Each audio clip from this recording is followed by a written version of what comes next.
শনির আখড়ায় সংঘর্ষ, গুলিতে আহত 6। আজ রাজধানীর শনির আখড়ায় উত্তেজনাপূর্ণ পরিস্থিতির সৃষ্টি হয়েছে।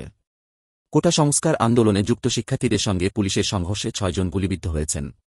সকালে 10টা থেকে সন্ধ্যা পর্যন্ত ঢাকা-চট্টগ্রাম মহাসড়ক অবরোধ করে রাখেন কোটা সংস্কারপন্থী শিক্ষার্থীরা। সন্ধ্যার দিকে পুলিশ পরিস্থিতি নিয়ন্ত্রণে আনতে গেলে সংঘর্ষ বাধে। এতে 6 জন গুলিবিদ্ধ হন, যার মধ্যে একজন 2 বছরের শিশু।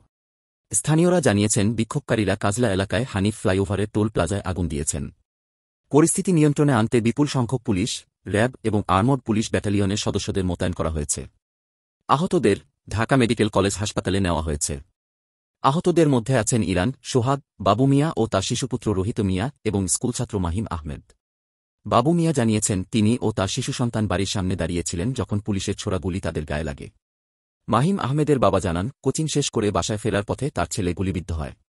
যাত্রাবাড়ী থানার পুলিশ পরিদর্শক জানিয়েছেন, স্থানীয় বিএনপি জামায়াতের লোকজন শিক্ষার্থীদের ঢাল হিসেবে ব্যবহার করে মহাসড়ক অবরোধ করেছিলেন। তবে পুলিশের গুলিতে কেউ আহত হয়েছে কিনা তা তিনি জানেন না বলে দাবি করেন। এই সংঘর্ষের পর থেকে এখন পর্যন্ত ঢাকা-চট্টগ্রাম মহাসড়কে যান চলাচল বন্ধ রয়েছে। পরিস্থিতি স্বাভাবিক রাখতে সকলের সহানুভূতি ও সহযোগিতা প্রয়োজন। এখন পর্যন্ত এই পরিস্থিতি নিয়ে আরও কোনো আপডেট পেতে আমাদের সঙ্গে থাকুন। এই ছিল আজকের প্রধান খবর। ধন্যবাদ।